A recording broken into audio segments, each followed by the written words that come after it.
This is fascinating. In this era of, what are we actually supposed to even call this era, really? The era of self-sabotage, games that could potentially have big audiences and make it big, just absolutely choosing, seemingly willingly, out of the blue, to just destroy themselves by going woke, becoming slop, or just hating the people that they are making the game for. It's honestly astonishing how they do it. Triple A has learned nothing, and it has been years. Indie developers are joining them, honestly, in a lot of situations, and it's not seemingly getting better. In fact, somehow it's getting worse in the strangest ways possible. Like, let's be absolutely real. Triple A sales statistics are at the lowest they have literally ever been. Yes, literally ever been. We have documentation after documentation that this is the fact. People are not buying slop. And at the same time, these companies are like, you know what's gonna help us sell our $60 game that no one wants to buy? Make it $100. And other equally genius ideas.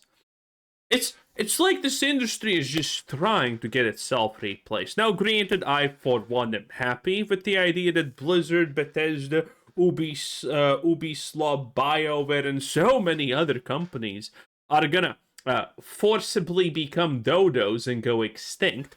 But it is questionable. How the hell did we even get here, honestly? How can you be this bad, this stupid, this consistently in a row, while unironically trying to do the exact opposite of what you're achieving? How? How did we get there? And how are these people not learning anything? It's like I'm playing T-ball. These guys are making it way too easy for me. Who would have guessed the shitification of your major franchises would have a negative impact on your future? The games industry is about to lose everything, and these guys have no clue why. They're sitting around scratching their heads, watching it all burn down, seeing more studio closures, more layoffs. They're blaming it on market trends, on financial indicators, on aggressive competition. I mean, they're right on the competition. Well, you need to blame it on something. But they're not laying any of the blame at their own feet. They're taking no responsibility for their choices or for their own games. Bobby Kotick, everybody's favorite former gaming CEO, is now the mascot of this channel. Never mods ban anyone who speaks a single negative line about Bobby G. Invert Kotick, okay? He is black, but he is free to call me the N-word as much as he wants, okay? Bobby, I'm not gonna lie, I would feel honored. Tied up in a legal battle, and he just confirmed a 60% decline in post-acquisition Activision. Nice. This guy goes out and he says that the investors should be thanking him for having the foresight to see the decline in the company that he was running, understanding market headwinds, and also having the knowledge that the games industry was eventually and inevitably going to get smaller. This dude literally sold Microsoft a Trojan horse and is just sitting back like, damn, man, that's tough. True. The games industry is about to eat its just desserts. This is the bed that these guys have made for themselves. If you take the time to think about it, every single one of these... I wish this was true, but this is a little bit over the top, overblown, as you may say. Because we have seen this situation many times. Not exactly this one, but similar situations, where the games industry seemingly is finally going to learn its lesson, but it never does. I mean, it really never does. Look at Bethesda, look at Ubisoft, look at all of these companies. They somehow learn nothing. Companies is built around a couple of key franchises, and that's really all that they have anymore. And that's Activision, that's EA, that's Ubisoft, that's Capcom. It's almost every single company that's out there. These guys have been chasing each other's tails for so long, and now these games are failing. They're failing alongside them, and these guys have no way out. So today, I'm going to talk about why that is. But before that, a word from today's sponsor, my cat. Actually, it's Starford. I've heard this No. line for years. Players are the problem. We're this overly needy, whiny audience that's glued to our favorite franchises, constantly complaining, not because anything is actually wrong with the game, but because we're just impossible to please. And you know what?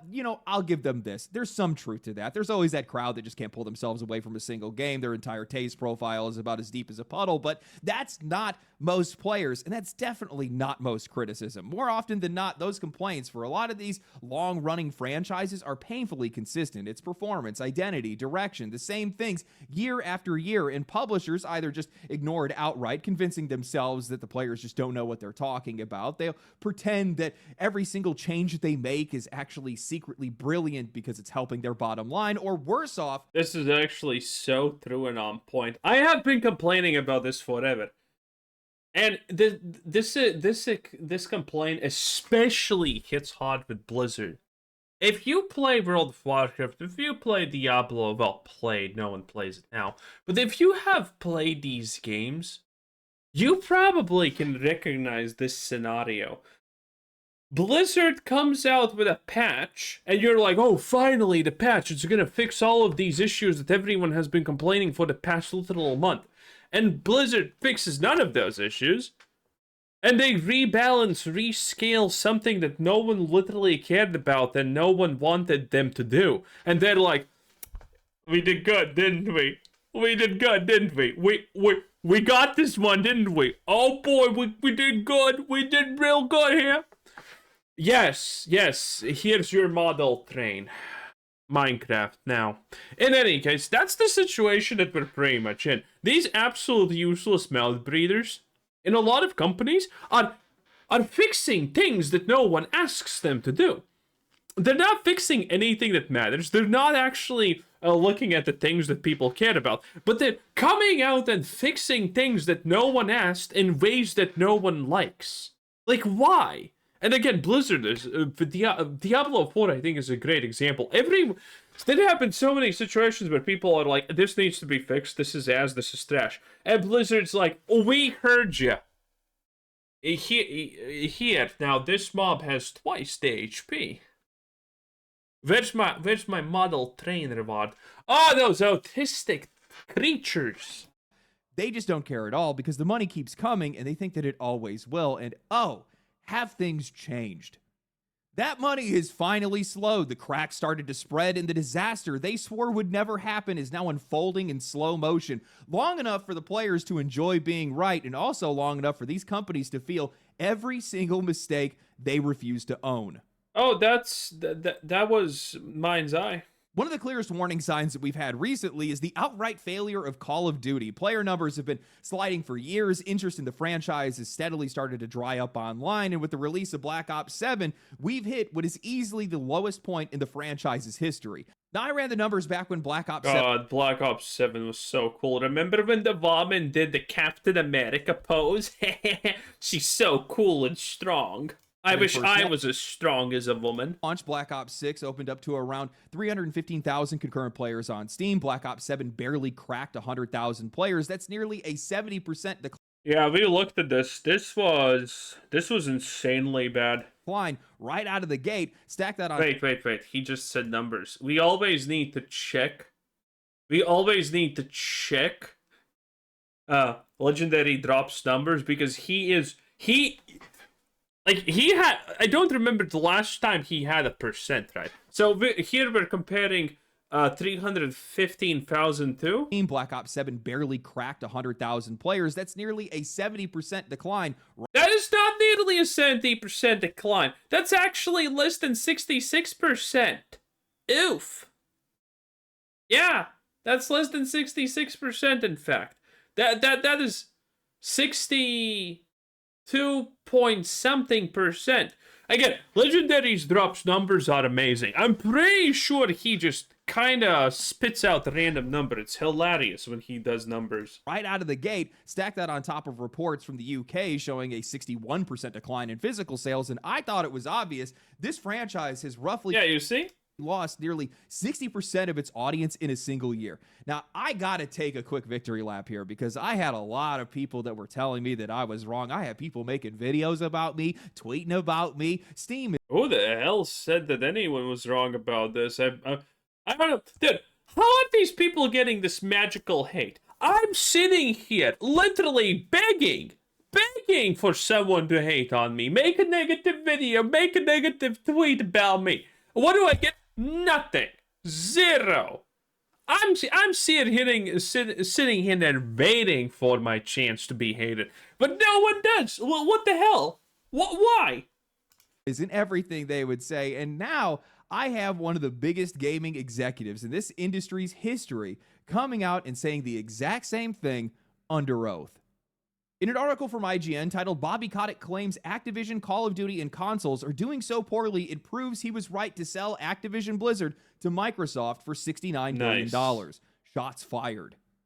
First, IGN talks about Bobby Kotick responding to an investor lawsuit that's tied to the Microsoft acquisition of Activision Blizzard. Investors claim that Kotick rushed the sale to launch to protect his Oh yeah, we have seen this article. It's pretty funny. own position and cash out hundreds of millions of dollars while also shielding himself from the fallout that's tied to Activision's misconduct scandals. Kotick denies all wrongdoing and argues that the deal was justified. And as part of his response, he goes as far as accusing Embracer Group of secretly benefiting from the lawsuit, a claim that Embracer has flatly denied. I looked into this myself, and honestly, it just goes to show just how garbage the games industry is nowadays. Kotick isn't just defending the lawsuit here. He's claiming that the whole thing is basically a proxy war. He's arguing that Embracer is working the angles behind the scenes, the investor lawsuit, and even the union pressure that was behind the misconduct are all a part of a broader effort to weaken Activision. His proof is that a former executive from Embracer is now working for one of the unions. I guess this is the games industry today, essentially corporate Game of Thrones. This is the Red Wedding. I mean, he's not unironically wrong. These people always benefit from things like this. This is not even a secret, honestly. Of video game sales, I guess. Less focus on the games and a lot more time spent maneuvering, posturing, lawyering up. This is all just pathetic to me. IGN continues by saying Kotick is using the declining performance of Activision, Call of Duty, and the console market as a whole as proof that selling the company when he did was the right move. And there's one quote in particular I mean, clearly it was. Here that's getting a lot of attention right now. Kotick would go on to say, today, given that console sales are at an all-time low and Call of Duty sales are off over 60% from the prior year, plaintiffs should be expressing extreme gratitude for the foresight Activision leadership demonstrated in consummating this transaction. God, this guy, only Bobby. this dude would be the one to walk into a court case and casually claim that he had the foresight to see his own flagship franchise collapse alongside the rest of the industry and then present that as some kind of win. He's basically saying that he knowingly sold Xbox a Trojan horse, cashed out before it all fell apart, and now everybody should be thanking him for getting out early. And honestly, Hey, that's the guy you want in head of your company, okay? That is the guy you unironically want. He knows what's up. I guess from an investor standpoint, he's not wrong. Now, what's frustrating is how this article then immediately tries to cover for Call of Duty. I don't know why these guys still keep doing this. IGN starts hedging for the developers, saying that they don't know where Kotick got these numbers from and that they should be factoring in Game Pass as the explanation for the sales drop, as if we haven't heard this excuse 100,000 times by now. Actually, now that I think about it, that falls apart in the exact same article. Only a few paragraphs later, they point out that Xbox hardware sales are down 70% year over year. If people aren't buying the hardware, then you're not magically gaining subscribers. Those players don't just materialize out of thin air, so where exactly are those new player numbers coming from? I'm going to tell you right now, that's not coming from PC. PC is not the one making up the difference here. We already know what happens when an actually good game launches on both Steam and Game Pass. Steam still posts record sales numbers and player numbers every single time. So no, there's not some hidden success story here. This franchise is losing relevance, and people are scrambling to explain it away instead of just admitting what's actually happening right in front of them. IGN then goes to point out that Kotick didn't just repeat the 60% decline, he doubled down on it. In his response, he outright admits that Activision had been missing their own long-range term targets for years, and that the board knew about those targets and knew they were unrealistic when the deal was made. As he puts it, the company has historically missed nearly all of its ambitious targets set forth in its long-range plans, a fact known by the board when the deal was negotiated. Going further to say, all told, had the deal not gone through, this likely would have resulted in a substantially lower stock price, as easily established by Activision's financial performance post-closing, which had been far below the ambitious targets contained in the plans. Now, I hope it isn't controversial for me to say that if you continually miss your long-range targets, maybe your targets might be a little bit too far downrange. Maybe your expectations No, not necessarily. This can be true, but not necessarily, actually. might be a little bit too high. I can't imagine how that could negatively impact the games industry. This means that Activision Blizzard has likely been sliding for years, at least the last 4 years. Kotick saw that. I mean, we know Activision Blizzard, or Blizzard in general, has been sliding for, in reality, since Wrath of the Lich King. After Wrath of the Lich King, everything was downhill from there. The subscription numbers went down, down, down, and they just needed to start selling $100 mounts because, well, how else are they gonna make the money? That's pretty much it. Then they made Shadowlands that felt pretty much killed World of Warcraft. Because remember, nothing can kill a juggernaut except itself. And in Blizzard's case, they're really good at self-sabotage. Like, they get A for effort when it comes to self-sabotage. They're really amazing at it.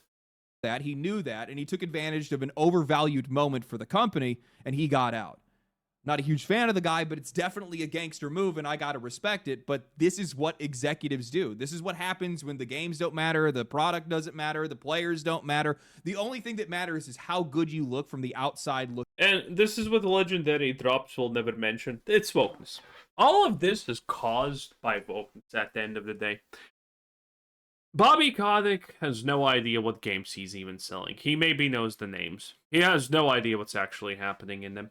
The people making the games bad, all of the system shit, all of the gameplay horrible, atrocious, dull, and boring in general, are the people at the lower levels. Have you seen the people in charge of making Diablo 4? Have you? Well, if you haven't, here's a quick summary. All of them are literally queer. And activists. I'm not kidding, by the way. Level designers never play Diablo 4 in their life, have no idea what gaming even is, and all they care is about activism. Do you want people like that making your games? Oh, the obvious answer is no. Absolutely not. Never, in fact. So, I mean, that's kind of it. So, what do you do? Nothing, because everyone else is the same level, okay? When was the last campfire in Diablo 4 where someone wasn't wearing an ally t-shirt, pin, or a flag or something like that? Never, exactly. All of those people, especially at Blizzard in general, are activists first and, I don't know, cafe fracce latte enjoyer second, and the game developers maybe fifth, I don't know. Have you ever seen what happens in these multi-billion-dollar corporations like Facebook and whatever? Dude, it's a daycare center for adults, not a place where work should be done. Looking in, regardless of what's rotting underneath, and at least from an investor's perspective and from Microsoft's perspective, valuing them at $70 billion, everything looked just great, but it actually wasn't. This also means that their audience never actually grew. Any resurgence that we ever saw for Call of Duty or World of Warcraft or Overwatch, that was just returning players that were coming back, not new ones that were being created. That's how you miss your long-range targets, because you're not stacking new players on top of your existing players. Eventually, when you're just bringing back the same audience, that audience degrades over time because people either phase out of the game or phase out of gaming entirely. They age out of it in some cases, age out of that genre maybe. And that's the reason why their catalog. No one's aging out of anything. Being a man-child is now the most sought-after profession by men. Law got smaller. That's why their microtransactions went up, because they weren't making nearly enough money and they had to tighten their purse strings to be able to do so. They essentially just kept turning up the dial as players filtered out, because it was the only lever that these guys had left. And Kotick is saying that this is a broader market trend.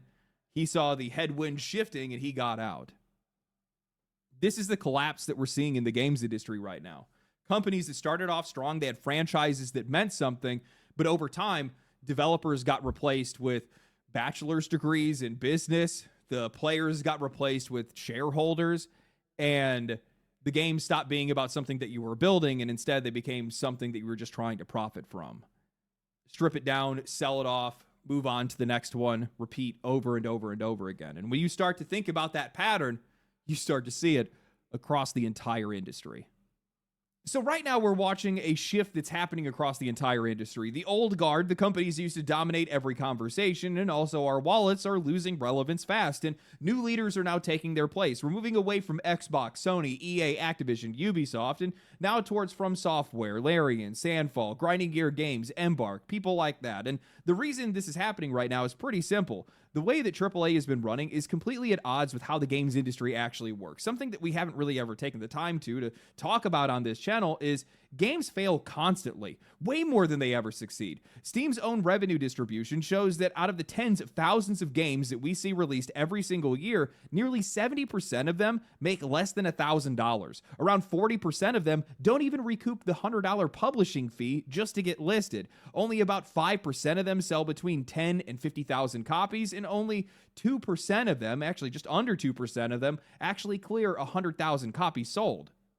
When you get into making games, failure... That is actually insane statistics. Not because that probably sounds bad for a lot of people when they hear it the first time, but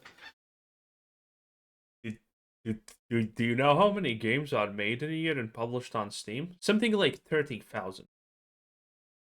A lot. And the fact that 2% of those sell more than 100K, that is wild. That is wild. That is actually really good. That means gaming technically is doing so well considering how absolutely incredibly oversaturated it is. Supposed to be the default assumption. You plan around it, you stick within your means, you expect things not to work out, and then when they don't, your studio will still survive. That's how independent and indie developers think. It's baked into their culture. Now, what's wild is that this is the exact principle that the rest of the industry has seemingly abandoned. They just stopped planning for failure. They stopped respecting risk, and they built companies that only function if everything goes perfectly right every single time. I think this is something that's coming from the beginnings of the games industry. A lot of these companies just got way too big too fast off the back of insanely successful games released back to back. These guys just didn't have to ever sit with failure for very long. They went on... No, this is completely untrue. Because most of these companies that we're currently talking about are literally 20, 30 years old. Some are even 40 years old at this point. No, absolutely not. These companies have all the time in the world to learn to deal with these things. They have already dealt with failures.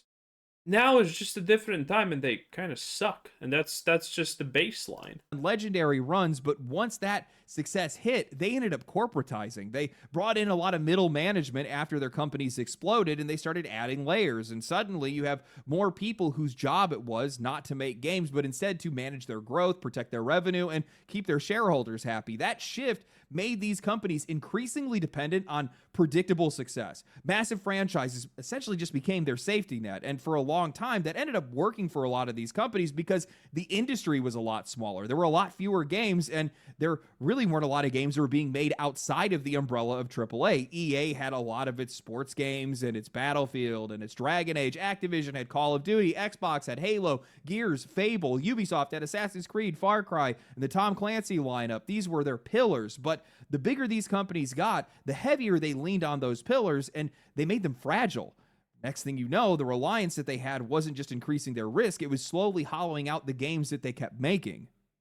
What this has led to is a lot of these companies just continuing to make the exact same game, and when you keep pumping out the same thing in succession, optimizing it for revenue, these games just get filtered down until there's nothing left. It's the copy of a copy problem. Every iteration strips more. I'm honestly ashamed that it took so long for people to understand it, that they're not really buying a new Call of Duty. They're buying the same Call of Duty, but less ownership than the previous one because you're starting anew.